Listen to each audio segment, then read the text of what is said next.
What's up, YouTube? Today I have an amazing guest with me. I have Jake. Jake, first of all, thank you so much for accepting the invite.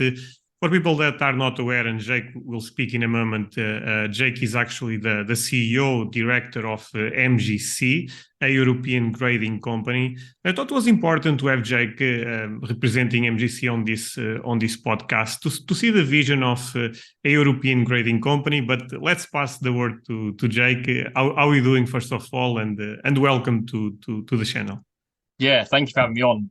Like I said, I was really excited, obviously, when you slid into the MGC DMs and wanted to obviously have a conversation and listen to what we got to say. No, my Yeah, pleasure. it's been going really well. I think we're probably coming up to nearly 2 years in terms of since MGC is I think it was March. So yeah, nearly 2 years in terms of MGC's been running, and it's been great. It's been really good fun, and it's been growing very quickly, to be fair. No, that's great. I believe you know how this works. I have 5 questions for you. I was explaining Yep. you before we started recording that we don't need to stay attached too much to the questions, but they are basically entry points for the conversation. And the first one is probably could be the most important one that I have for this podcast is MGC current view about the market and plans for the future. Feel free to share what you Yeah, can, basically. in terms of the market, so we're definitely seeing a decrease in kind of card value and things like that. I would say. However, it's kind of hard for us because as we're still a fairly new business, we're seeing growth, month on month as such. So to try and work out whether we're in a downturn or we're in an up kind of market in that sense, it's kind of hard because essentially everything at the moment is just growth, growth, growth. We haven't really got to that stop point yet where we're seeing kind of downtrends or anything like that. But as a market as a whole, we've just obviously come off the back of a World Cup, which was really good for us. A little bit of a strange timing with it being in kind of the winter months, but it definitely worked out well for us, and a huge amount of submissions coming in from that. Okay. So the second question is actually related with the first one. Is and for people that may not be aware, MGC grades basically everything, every DCG, every sport. But since we are in a soccer channel, football, sorry for the Europeans, but what if you have to give me a percentage? What again, even if it's not exactly this, but in terms of percentage, how important is football for Yeah, MGC? being a UK based company, first off, obviously soccer is huge. Football is huge. It kind of breaks my heart to say soccer every single time, but we kind of have to put it out there with American brands and things like that. It's hugely important. I mean, the battle between football and Pokemon, there are two biggest kind of Mhm. cards that submitted. And we're very kind of open with putting the information out there, similar to the big kind of grading companies. They show the information of how many cards have been graded in this category, etc. And in terms of football alone, I think last month, so December, would have been 30% of MGC submissions were football, football soccer in that category there, closely followed by Pokemon, which I think was around about probably 26% or something along the lines of that. So, you know, 30% is a huge kind of market for us being obviously in the UK. No, for sure. But have you seen an increase? Because correct me if I'm wrong on this one, but the idea that I have is when you guys started, Pokemon was probably the main force, right?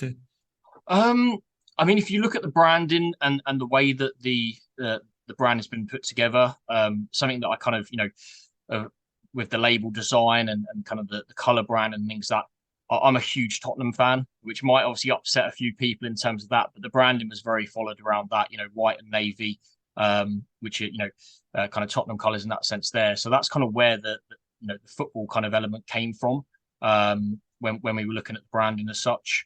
So I would say when we entered into the market, it was still kind of around about that kind of battle. Pokemon and football essentially battle each other each month. So previous in November, Pokemon was slightly above football in that sense in terms of the market share. It really does depend on seasons, events, World Cups and things and that really kind of dictates, what comes first. But yeah, I mean, when we first started, it was both kind of kind of a sports side and the Pokemon TCG side as well that we focus on. And as we've grown bigger and brought more people on board and more graders on board, it's allowed us to kind of get into different markets. So, for instance, Dragon Ball, cards that we originally didn't do at first, we now can do because we've got the right people on board to manage that. So yeah, I mean, when we first started, it was a 50-50 mix, I'd say, in terms of between the two, Pokemon and sports. Okay, that's interesting because now, of course, I understand much better, but if I had to guess without having this talk, I would believe Pokemon will be quite ahead of soccer, because at least my idea is that the Pokemon market basically ended up facing a huge boom with the Logan Paul, etc. Yeah. And I thought soccer, even though like any market in the card space, also ended up having a boom, but was not as evident as the Pokemon one. Pokemon cards at one point was everyone was talking about that.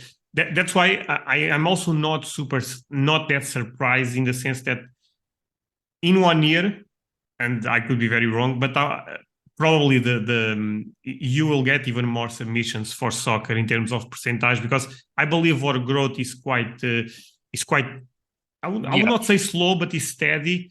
Pokemon, I still believe there is some mania around Pokemon, to be honest with you, even though is the most important brand in terms of pop culture in the world. Yeah, I mean, it's biggest brand in the world in terms of from in terms of franchise wise and things like that. So yeah, I mean, at the start we did something a little bit unique. We launched the MGC 500 Club, we called it at first, which was essentially 500 customers were allowed to grade a card completely free, essentially putting their trust in us and sending a card off. And I'd probably say, thinking back on it now, and we weren't too great in terms of managing kind of stats and things like that when we first kind of launched, but I'd probably say Pokemon maybe edged it. And it's probably more down to the marketing side of the way that we were working, and we were very much using kind of Instagram and things like that to kind of build our brand. And with Instagram, it's a very, very kind of, I mean, soccer's definitely growing there. You're now seeing kind of more and more kind of football and soccer cards coming through, but Pokemon did dominate that kind of area there, where it was the kind of the process of sharing your cards or sharing your return submissions and things like that via Instagram. So we probably at first did have more Pokemon submissions come in. But like you said, we're seeing that growth in the football market very, very quickly. We're now starting to see kind of even, the Asian kind of markets are really starting to kind of take notice of MGC and sending cards into there. And I would say to a certain degree, in the UK, we are kind of, there's other kind of grading companies now that have popped up and things like that, but we are the go-to for sports cards for certain. There's, if you think of sports cards and football cards in the UK, your first, in terms of UK grading companies, your first thinking is MGC are the people to go to for that. And I think that's developed over 2 years now quite nicely. So guys, quick pause on the video. Hope you are enjoying this conversation with Jake. I thought it was a great one. So do not forget to leave a like, very important, and is the best way to show support. Now, Jake was also very kind to give us a code if you want to submit with MGC. I don't gain anything with this, I have to be transparent, but again, you get 50% off if you use the code SoccerStudy15. So if you are trying them, why not to get 15% off in your next submission. Now, a couple of things. Let's start with my Discord community. If you are not aware, I have a Discord server with more than 900 members. Crazy number to think about, since I think we are still a fairly new Discord server. I think it's an amazing place to interact with other collectors. I think it's an amazing place to learn and share. There is no reason to not join. It's totally free, so link will be below the video. The second thing is my Patreon community. If you love my videos on YouTube, you probably love my Patreon. I put a lot of content there. Sometimes I put more content on Patreon than I actually put on YouTube. So exclusive content every week, a Q&A video on Wednesday. So if you have questions, I will answer them on the Patreon side, and the extra audio that you can also call a podcast on Saturday, where I talk about the state of the market and other different topics. The reality is an insane amount of content. If you joined right now the Patreon, you get more than 80 exclusive videos, plus a crazy number of extra audios. You have content for months there. Patreon link will also be below the video. You need to pay $10. If that's a lot of money to you, don't feel any pressure. There will always be free content on YouTube. Putting that out of the way, let's continue with this podcast, and I hope you have fun. Okay, that's fair for sure. So the question number 3 is probably a difficult question, but I also think it makes sense to ask is, with the PSA potentially, we don't know if this is at one point was confirmed, at this point we don't know, but let's say in the future, potentially PSA coming to Europe, in this case actually the United Kingdom. Do you believe that will put a lot of pressure in, with all the respect, smaller companies like MGC and even other companies that operate in Europe? In Germany there is a lot, for example, now. Do you believe that will put a lot of pressure? Or in the other end, and this me are also trying to make a counter argument for the question, they can bring a lot of awareness, they can bring a lot of new eyes, they can push the region even more. Where do you stand on this? Because of course you think about this, right? Yeah, it's a tricky one. I mean, do you know the story of the PSA UK kind of debacle that's happened recently? I'm not sure if you're aware of what happened with PSA UK coming. It was lead queens and some problems with payments, right? So I think what happened was and obviously this is all hearsay, and you read kind of PSA articles and things but it was probably, I mean, what we now probably 7 or 8 months ago, PSA reached out to us. So we sat down and had a conversation with them, and they wanted to learn more about the UK market, more about MGC, whether or not that was kind of a recon mission, or whether that was filling out whether they felt that we were ready to take kind of that kind of step to potentially look at that. But they reached out to us, and then obviously a few months later, we had PSA UK launch. First thing is you kind of you're panicking, you're thinking, is this the end? Is this going to be, we've had a great run for 2 years. Is this going to be the end? And then in my, from looking from the outside, it was completely ruined and completely mucked up. I mean, the kind of the customers that have been using that service that have now come over to us and been messaging us about it, they're very unhappy that their cards are essentially stuck in PSA's unit over in America. Ludkins, who was then rebranded as PSA UK, won't give the information of who the cards belong to, and PSA are now struggling to get the cards back to customers because they haven't got the information of who it is. And comes into payment methods, and payments not being made and things like that, and things. From that kind of point of view, from there, it didn't work. Where I think it would really hit people hard is the middlemen that we've got in the country that are doing a really good job, and really helping kind of collectors that are new into it, making the decision of where they should be grading cards, and you've got the grading club in the UK that do a great job at that. So I think it would probably hurt them guys more than it would, by bringing that over. But with our hardcore following that we've got at the moment, we have, a membership club, which is you grade 5 cards every single month. So it's a monthly membership. Every month you grade 5 cards for $34.99 plus your return postage. And I think we're at now 750, 800 members that are now using that every single month. And what that does is it gives us great stability. We know that every single month we have X amount of income coming in, which allows us to, pay for staff, pay for, offices and things like that, and really allows us to grow the business. Without that kind of stability, I think we probably would be looking at a headache and thinking, if they do come, what are we going to do? How are we going to compete?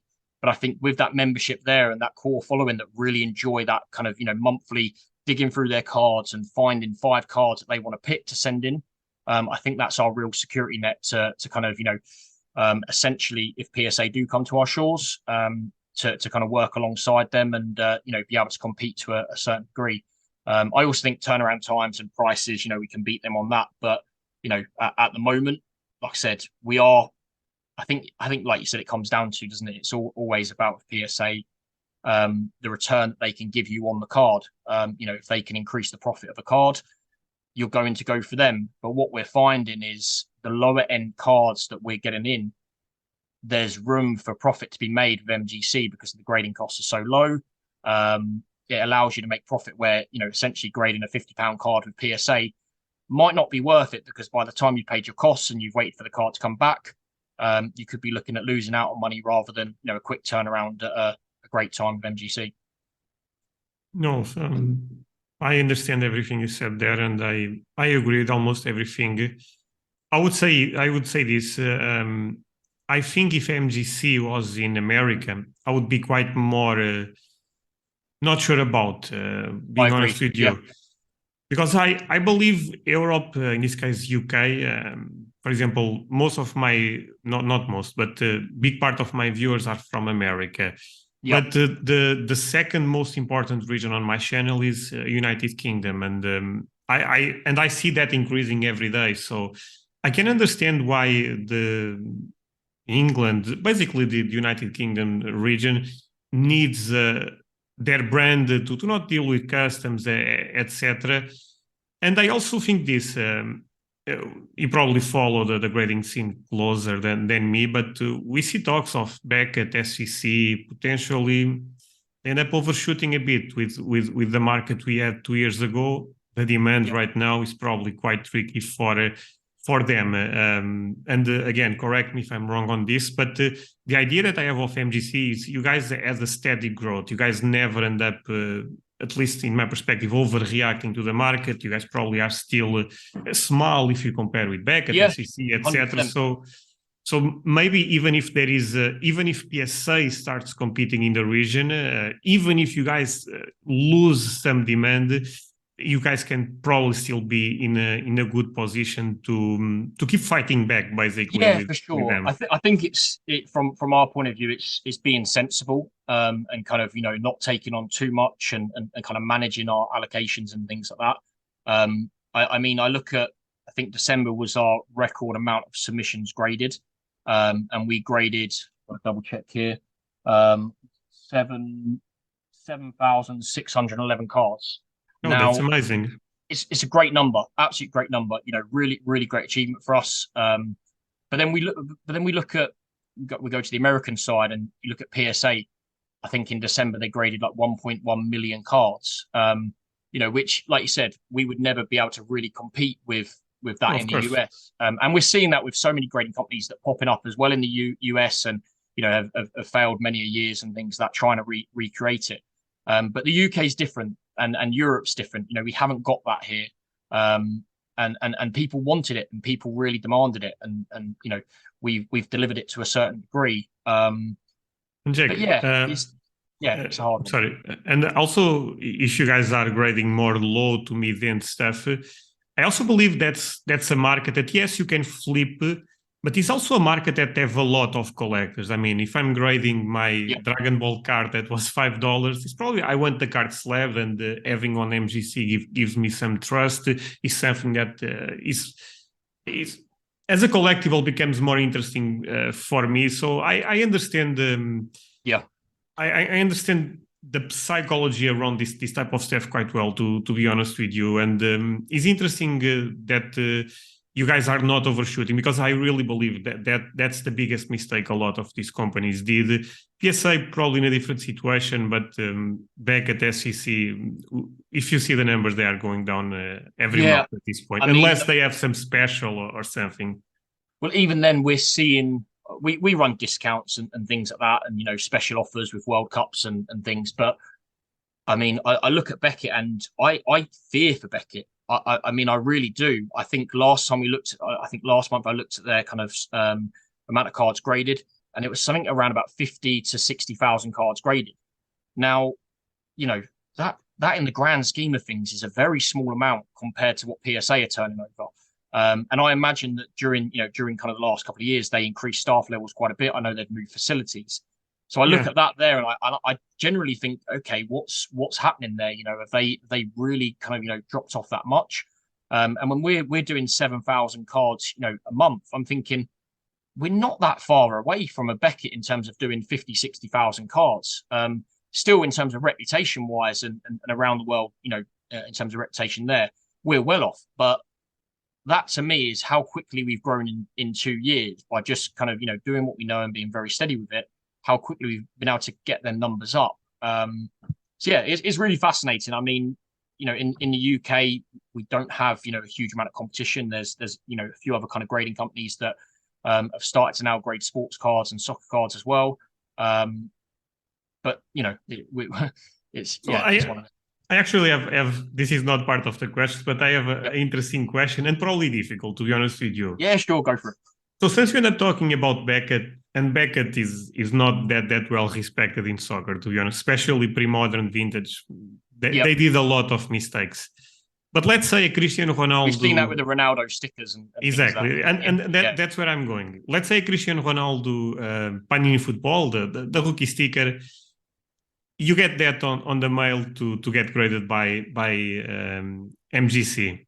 Yep. Do you guys know how to spot a real one to a fake one? Yeah, so our graders have been collecting for a long time. They've been kind of sending cards into Beckett and PSA for a long time as well. So it's not, in terms of my background, is amazing on that. And I've said this through many interviews. We hire the right people now to be able to do this that we really believe can look through to it. And it comes into a little bit like your AI question that I suppose comes into it next. Yeah. The next question is actually kind of related with that. Give me just a second. So the question number 4 is: AI is the subject of the moment right now on YouTube. Everyone is talking about that. You believe that grading in the next 5-10 years, again, the timeline is difficult to predict, but let's say 5 years, will be completely different than it is right now? If yes, how so? Yeah, it's interesting. I mean, to say AI, I think you have to to break it down. I mean, there's technology that we use, and then there's AI in terms of a computer grading a card and physically doing that. We have kind of technology that we use in terms of high definition cameras that can zoom in, and microscopes and things like that can zoom in. We have kind of light screens as well, which we can look through kind of different cards and things like that to see kind of the way the card looks and shines through lights and things like that. Will it go to a stage where how do we put it? Will it go to a stage where MGC is using AI and things like that? Probably not. We haven't got millions and millions of pounds to go and chuck in to create a robot that is technical enough to be able to spot, like you said, Cristiano Ronaldo fakes and things like that. It's not going to happen anytime soon in my eyes. Can that happen with a company like PSA that have got billions behind them, where they could potentially build something like that? I mean, I don't see why not, in the grand scheme of things. However, I would still be kind of worried and skeptical of how good fakes are getting. And we see it, a lot more Pokemon fakes than we do kind of sports cards in that sense there. But how good fakes are now getting, how good can a machine be in kind of catching that out? And how would it work in terms of teaching a machine or a machine learning about that and learn all the information?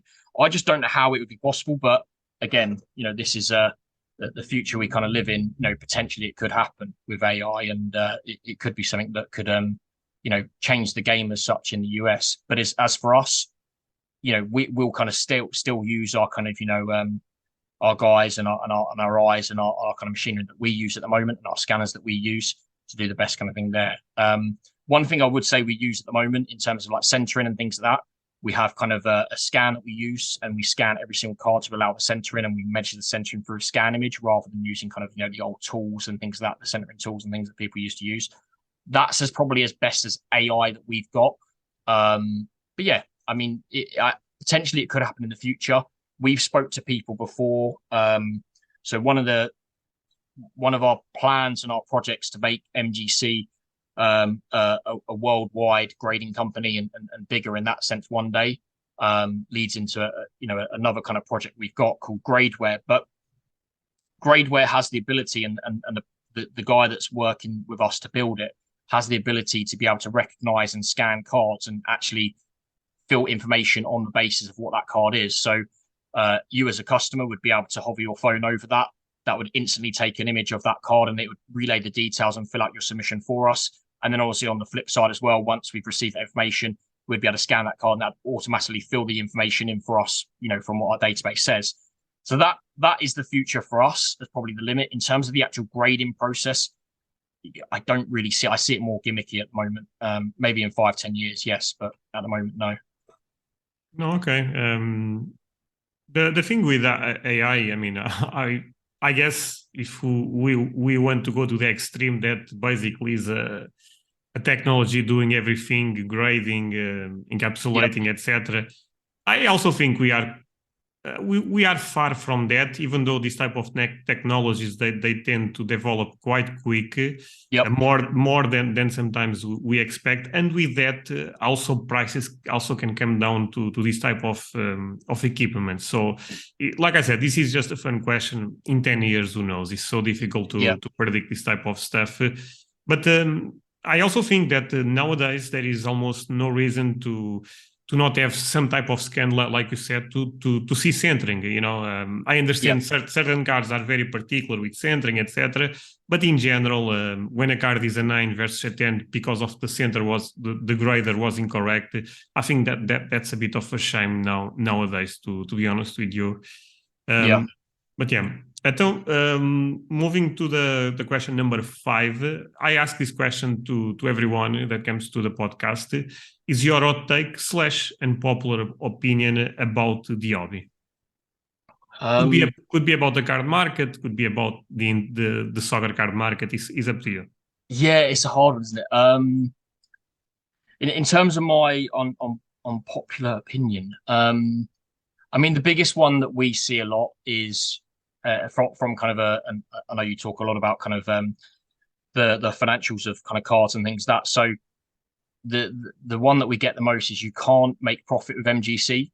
MGC will not add value to your cards.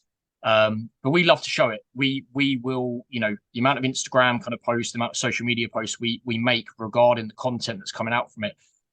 We've just been in contact with eBay and we're starting to work with them more now. So it gives us even more data about, the cards that are kind of, being sold on eBay and things like that for MGC. So that's probably my one that grinds my gears the most as such when I see that. It's just an instant copy and paste comment I see all the time. You can't make profit with MGC. And I'm like, well, you can, because I'm seeing it every single day throughout kind of Pokemon, through sports cards, through, Yu-Gi-Oh, everything that we're seeing, we are seeing. And it's the same with PSA as well. We're now seeing in terms of the market, the way the market's going, there's PSA cards that are selling for a lot less, and they're selling for, less than essentially, the grading cost covered. So it's a real kind of tricky one there. But that's probably my, the one that really bugbears me. And, I think we generally do add value to cards now. And I think our knowledge and our reputation is getting there where, we can safely say that if we grade it at this, it matches with kind of the market in terms of what everyone else is kind of doing, the industry standard. But at the same time, I think our prices, they're not going to achieve, with the bigger cards as much as kind of PSA. But we are getting very close to it, and yeah, that's probably my unpopular opinion there, I suppose. No, for sure. I think a huge step, and again, this is me looking from outside for MGC, could be, for example, you guys finding a way to get accepted. I'm sorry, to get accepted by PWCC, for example. I think that alone could be huge, because if people start seeing them on the weekly auctions, maybe gold in, but at least PWCC, I think that will be something amazing for the company, and automatic. Even the American market will start paying much more attention. So yeah, I don't have more questions. It's a tricky one. I mean, yeah, it's on that basis there. It's a real tricky one. I mean, we would love to, if we can get into some of them American auction houses and things like that. And then I think about it, we've got the cards to do it as well. We've had the cards come through from Diego Maradona 1/1 autograph, rookie historic ticket. Lionel Messi, Xavi 1/1 dual autographs. we've had huge cards come through MGC, which I would love to see, one day achieve kind of some amazing prices with kind of the US market and US auction houses. So I think, yeah, we've got the UK at the moment. We've got kind of a lot of card shows coming up. So we've got CardCon. We've then got London Card Show again, which is huge. And we're starting to see these big names show up. We're starting to see PWCC kind of attending shows, Whatnot attending shows, eBay are now attending shows. And with us being there, the only thing I can see is, partnerships growing and conversations had around, how can we, introduce MGC into these companies and get them kind of listed with these sites and things like that. So, yeah, I definitely see it happening in the future. Oh, I hope that's the case. It will be amazing. So, Jack, thank you so much for spending this time with me.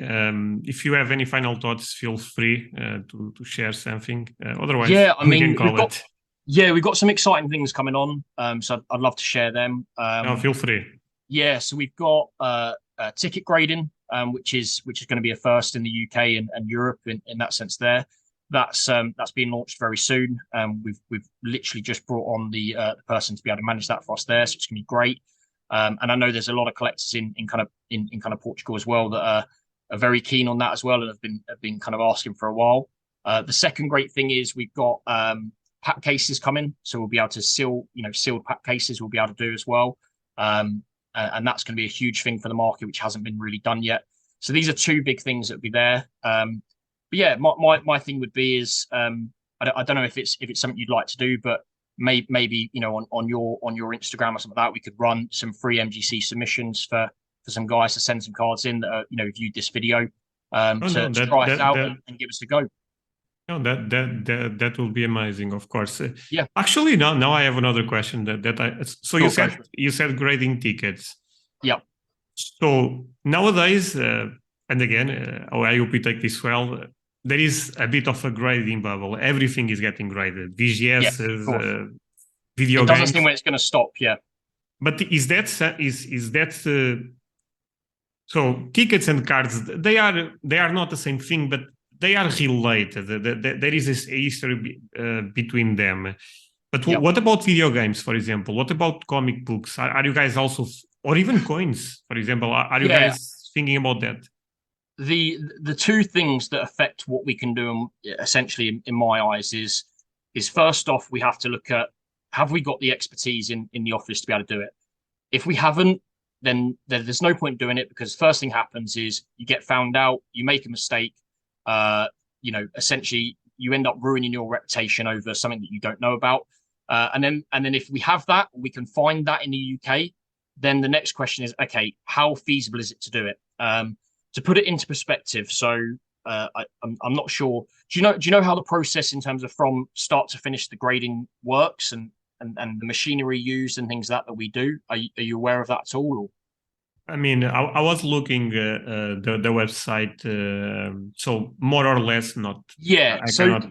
So in terms of every single card obviously goes through our kind of booking in process, authentication, grading, and then finally comes to encapsulation. And encapsulation is essentially we use ultrasonic welding machines, which these really big, heavy unit machines, which weigh a ton, cost a lot of money, and they send ultrasonic waves through plastic, which essentially joins them together, creating a seal, meaning that you can't just easily open the case without cracking the case and damaging the case, essentially, and tampering with it. The problem you have is when you go, for instance, for a comic book or a video game case, or even pop figures now they're doing, aren't they?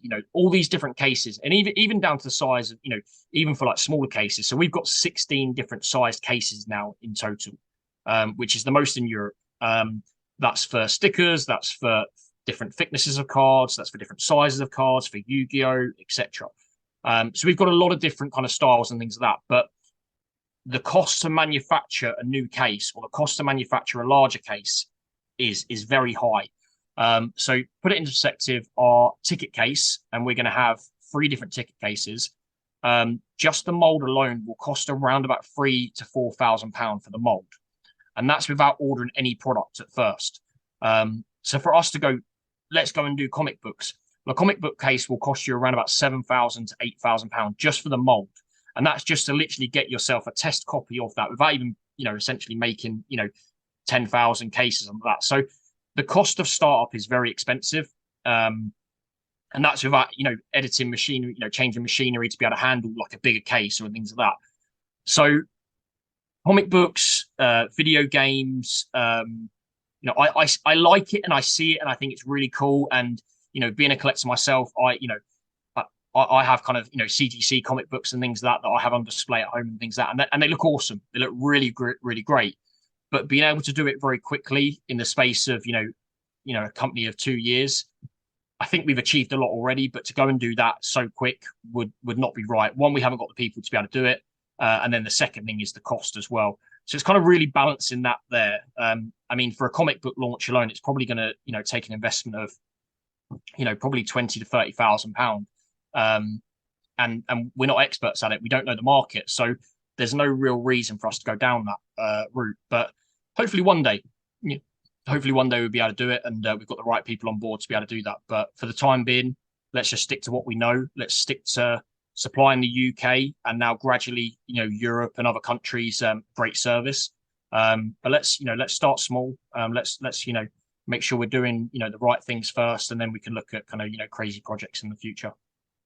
No, but I love the answer, Jack, to be honest with you, because what you said is something that I totally agree that if we don't have the expertise to do it, yeah. Let's wait. Let's see how things develop more in the future. But again, at least video games, I can see some potentially to comic books. I'm not sure, since I believe that's more an American thing than a European thing. But video games, no. Video games is a market that is starting right now. If you put everything in a macro perspective, video games is just starting, even though they are down, but everything is down at the moment, to be honest. But basically, video games, I also believe there is some potential there for a European grading company. But I really enjoyed the way you end up describing all the process, because this is a type of information that most of us don't know. I suspect that a lot of these machines are quite expensive. I mean, makes sense, right? But that was a great info for all the viewers for sure. We've got a bit of a so we have 3 machines now, which we're very proud of. It's we started essentially with 1, and we've managed to build up to 3 machines now. And like I said, these machines do cost a lot of money. They're very complex, and it's gave me countless amounts of headaches at the beginning to get the weld perfect. That's the key thing, making sure the case is weld perfect. The cards are protected and not damaged by the case, because we see it with the volumes of the volumes that the American companies are doing and things like that. There, you do see damages of cards and things like that from cases. So it's kind of making sure that's correct. There's a lot of elements that go into it, which we try and do our best to open and show people. There's some great videos of some really awesome cards that we've done, some cool projects that we worked on with kind of Netflix and Xbox as well, which if you do get a chance, obviously check out on our YouTube channel, because it goes a little bit more behind the scenes, and you see kind of the machinery work. I saw that. I was watching that. That was a proud moment for us. It was really cool. So actually, again, I'm sorry, but another question. So sure. I'm curious, as you guys are still a fairly new grading company, but what's the does not need to be the most expensive card you guys ever graded, but the card that when you saw, you thought, oh, this is an amazing card. So there's a lot. I honestly, I can't express.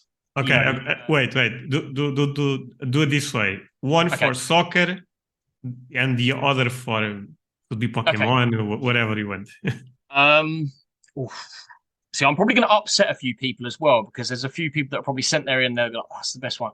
I mean, the best one in my eyes. I mean, we've had Ronaldo Superfractors in. We've had Ronaldo autos, Messi autos, Messi 1 of 1 autos. We've had a lot in, but I think the Diego Maradona 1 of 1 contenders ticket autograph is kind of the biggest one we've had in there. The one that really that card comes in and you have to kind of take a moment and it sits you down and you think, wow, that was really impressive. That's a crazy card, yeah. Crazy card. And, I managed to get the non-auto version. And I've purchased that for the business to kind of showcase, unfortunately I haven't got that kind of money to get the autograph one, but I wanted to kind of, cement a bit of MGC history. So we managed to get the non-auto version.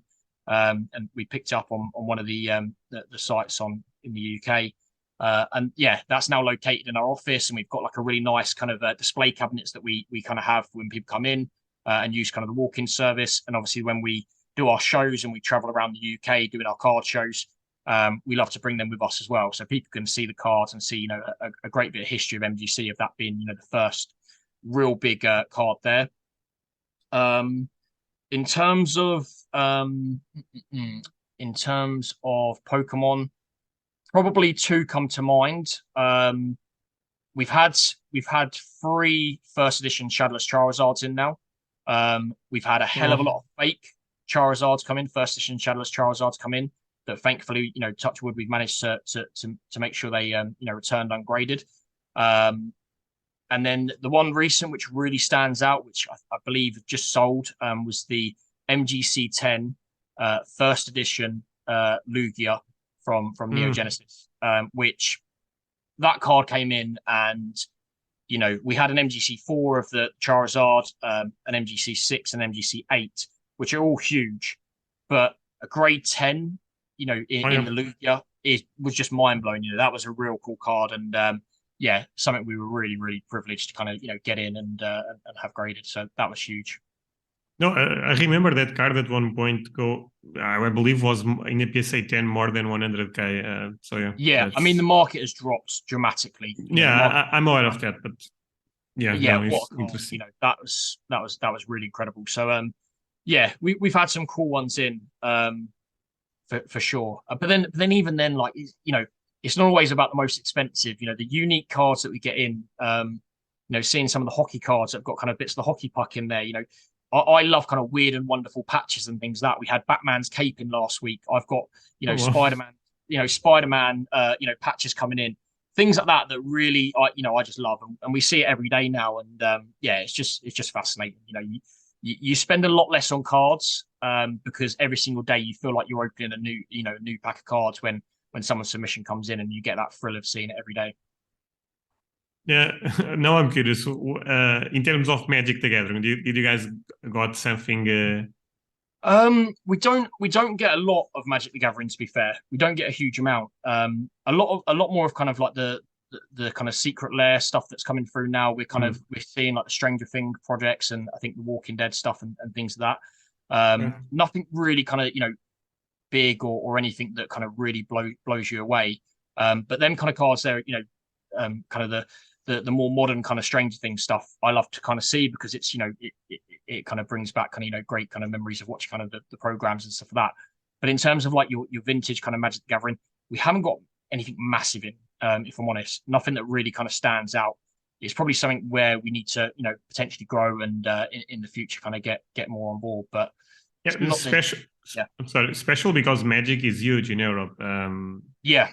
I went to a lot of different countries to play Magic, even more in Europe, and it's crazy the amount of people that play the game, that collect the game.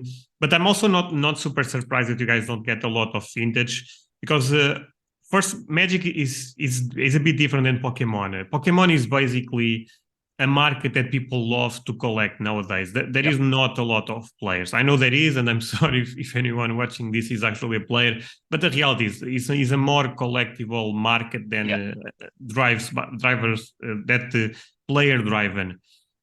Magic is different. Magic is huge in terms of the competitive scene. And even this may sound crazy, but I knew people that had Black Lotos on this type of cards, and they do not grade them because they need them to play.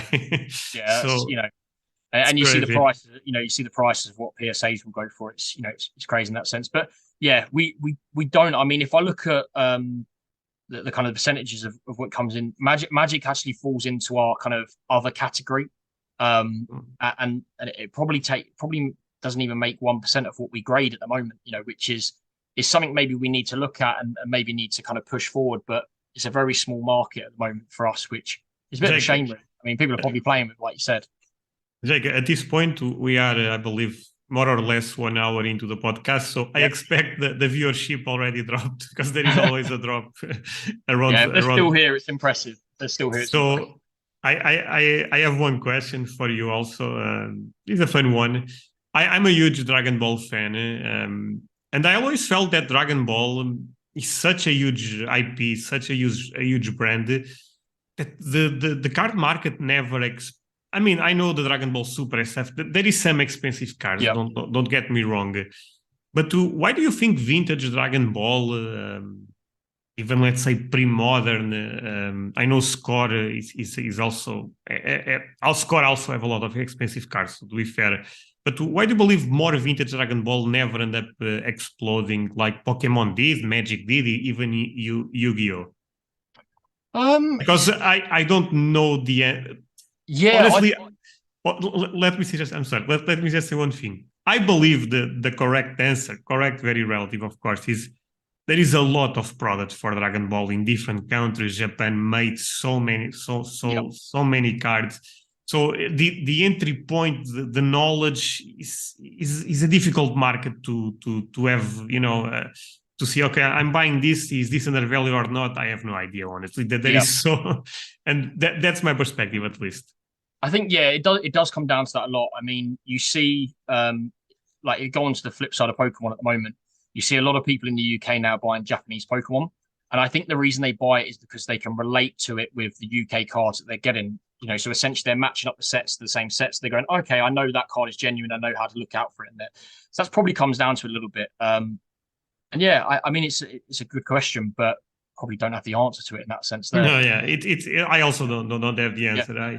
I always wonder why, and I also would say this: Dragon Ball makes a huge mistake, even in a new product, that everything looks amazing, and even when you have a hit card, looks as good as I agree. the shit card. Everything is like a hit basically, and I believe if they made, let's say, the common and uncommon cards a bit more, I would say, ugly, but and the hit was very shiny, like everything else is. And for me, that's the problem. I think the Dragon Ball Super and even other products, because there is Dragon Ball Heroes, etc., will probably because will be much easier to understand what's going on. Oh, this is the hit card. Sometimes you see a very beautiful card in a slab for Dragon Ball. That card is actually quite common. For me, that's a problem there. I think that's a great point. I mean, I think a company that's doing what you kind of said there very, very well, what Dragon Ball should essentially be doing. Because like you said, every single Dragon Ball card looks great. It looks like it is the hit. But you've got I don't know if you collect Ray Schwartz at all. And we're seeing a lot of Ray Forge. Ray Schwartz, Ray Schwartz. So they have Waste. No, I'm aware. I'm sorry. Yeah, probably my pronunciation isn't great, but so they I think they do a great job at the moment. And we see, with like the Marvel set, by having the standout, by having the gold stamp. What a great incentive that is. You see that, and it's very similar with the MGC logo. We have for a 10 you get a gold stamp lion head versus the standard kind of metallic blue that you get. But that, to me, gives you a real chase, and that means that you can stand out and very quickly identify which is the chase card and which is the one to go for, which makes it more desirable. So yeah, I think that's a fair point on Dragon Ball. But at the same time, it's very successful, and there's a lot of collectors out there. So who are we to say?